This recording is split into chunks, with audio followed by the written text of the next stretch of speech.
In today's lesson, we're going to cover the basic shapes of the sculptural crochet: cylinder, cone, hyperbolic, and branches. Cylinder. Start with a slip knot and work chain stitches. The number of chains will determine the circumference of the cylinder. Close to a ring with a slip stitch and a chain. And now we're going to crochet one stitch in every chain. I'm using single crochets for my first round, but you can use any stitch you like.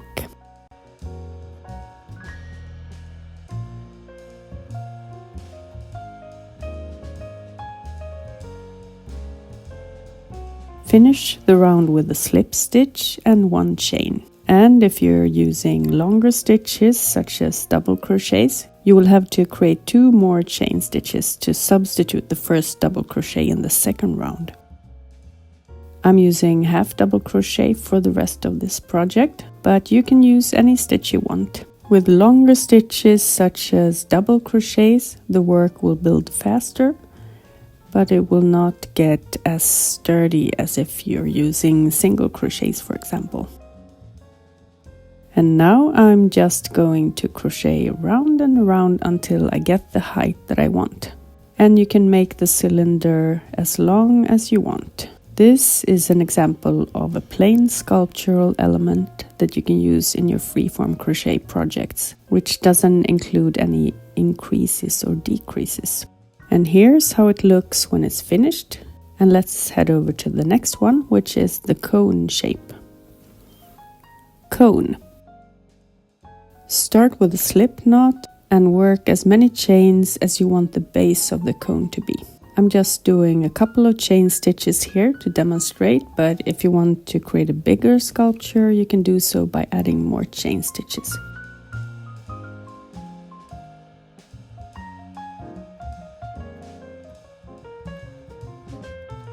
When you're happy with the amount of chains, you can close with a slip stitch and one chain to make a ring. This will form the base of the cone. And now it's time to start crocheting one stitch in every chain.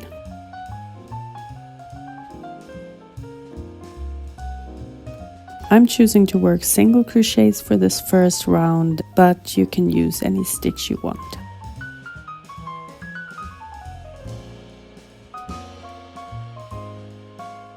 And when you're finished with the round, you can close with a slip stitch and one chain.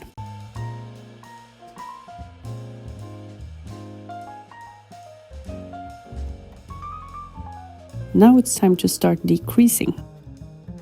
You can choose the amount of decreases depending on how steep you want the angle of the cone to be. I'm choosing to pull up loops in the next 2 stitches and work them with a single crochet to create the decrease. But you can also decrease by skipping 1 stitch. And you can also decide on the decreasing rate based on the angle you want on your cone. The more you decrease, the steeper the angle.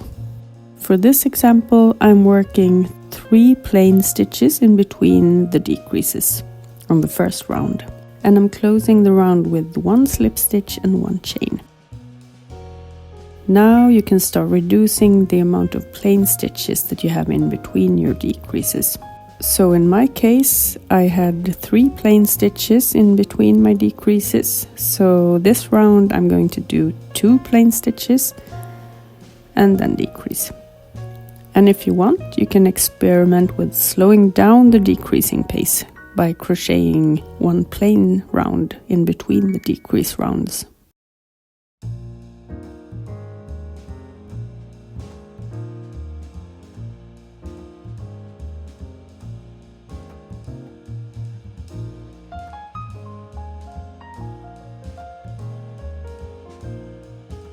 And I'm closing the round with a slip stitch and I'm going to chain 1.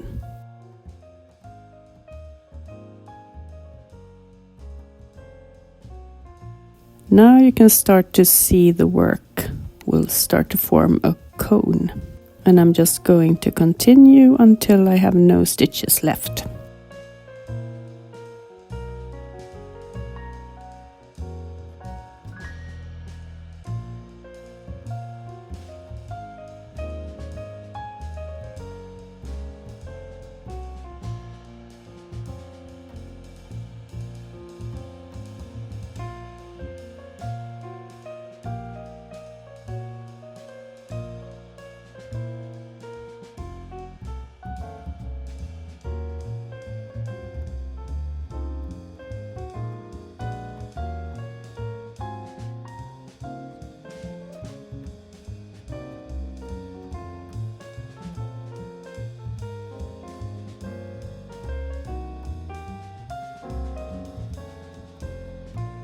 And let's see how this turned out.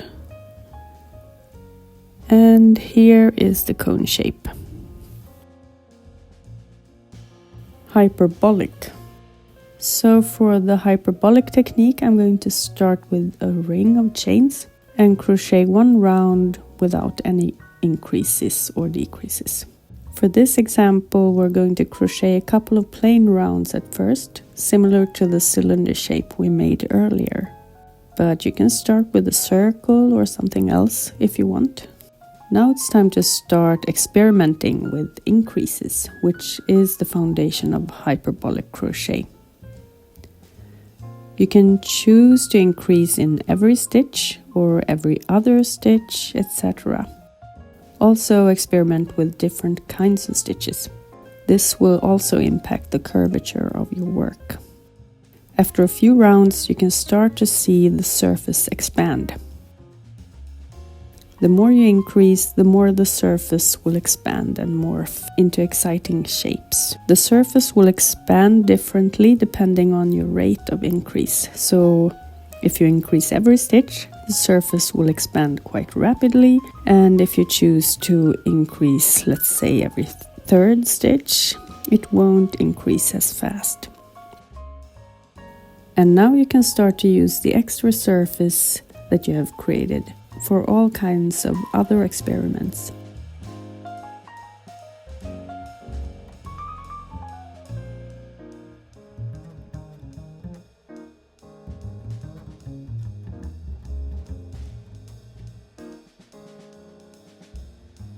Branching. Start with a cylinder, and when we're creating a branch, we can look at an actual branch to see how it's shaped. And as you can see, the surface is a bit expanded where the stick starts to branch out. To create this, we need to create a couple of extra stitches to expand the surface a bit. Chain a couple of stitches. The chain stitches are now going to be the foundation for the branches that we're going to make. So now you can attach the chain to the other side of the cylinder.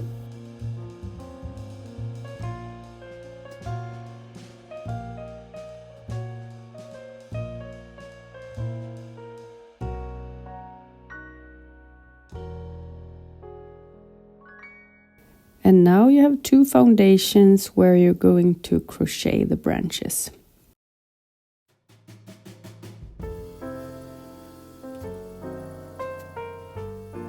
Start crocheting rounds onto one of the foundations.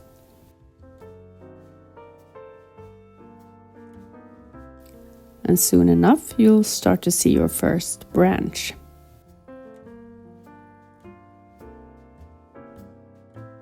And then we will start working on the other branch. And you can use any stitch for this. I'm going with half double crochets, but if you want to build faster, you can use a longer stitch, such as the double crochet.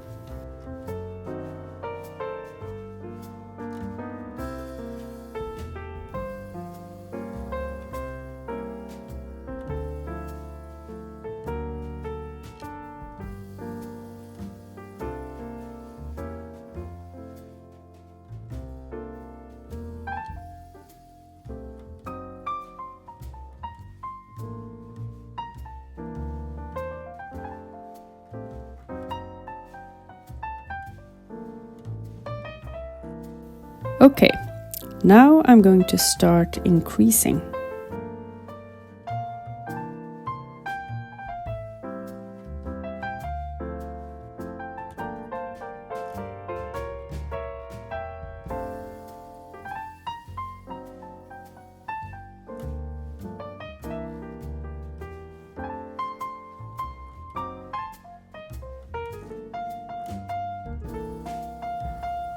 This is because I want this branch to branch out even more, so you can use this technique to create how many branches you want on your sculpture.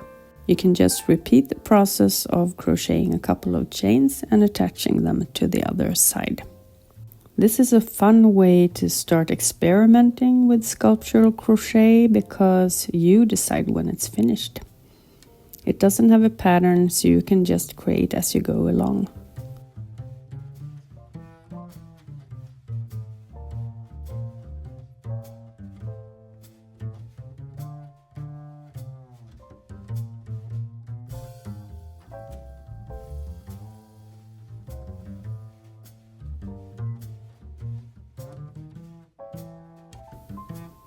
For the next technique, we're going to create curves using the progression technique. Start with a plain round as if you were to crochet a regular branch. And now it's time to start using the progression technique to achieve a curvature onto the branch. And you can start with the single crochets for the inner curve and double crochets for the outer curve, for example. The most important thing to consider here is that you use a longer stitch for the outer curve and a shorter stitch for the inner curve. This way the outer curve will build faster and start to morph into the shape that you want. Now you can start to use the progression technique in reverse. So you go from double crochets to half double crochets to single crochets.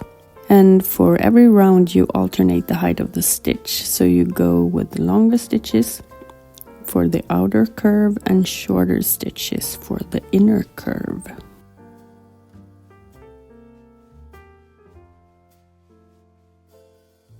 I want to create a curve that goes like this, and to do so I need to accommodate for the extra space that the outer curve will take, since the outer curve is longer than the inner curve. And I'm working half double crochets at the sides of the branch and single crochets in the inner curve.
You can turn your work wherever you want, if you want to build on a specific part of the sculpture.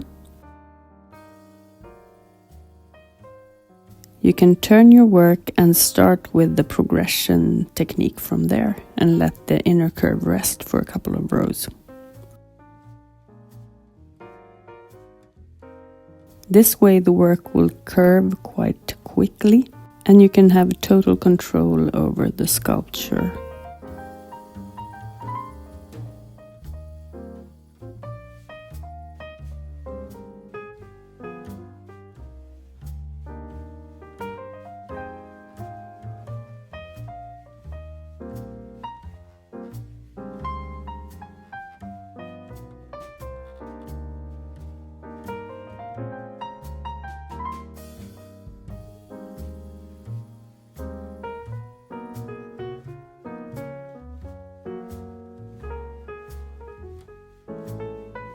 Turn the work again and go back with progressions, and you will build the outer curve quickly.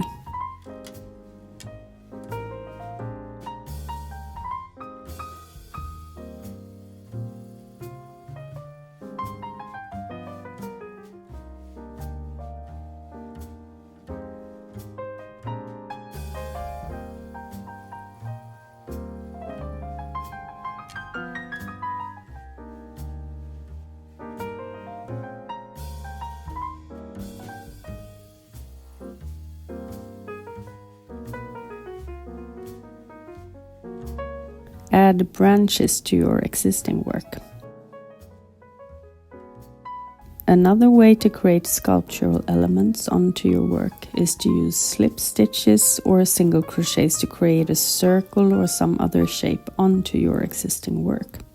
This will build a foundation for another branch. Continue crocheting in the stitches that you just made.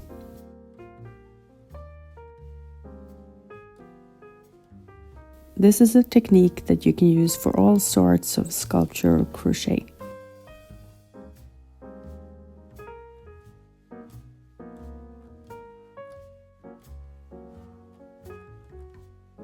You now have the beginning of a new branch here.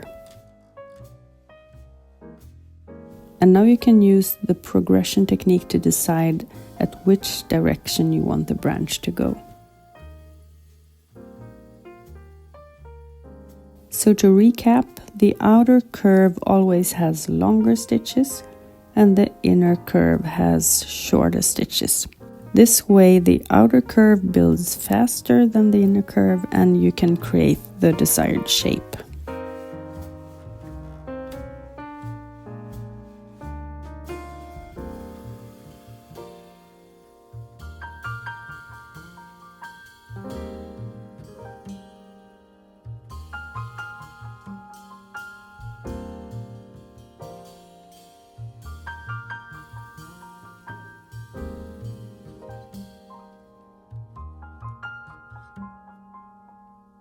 And here is the final result. Thank you so much for watching this lesson, and I'll see you in the next lesson. Bye!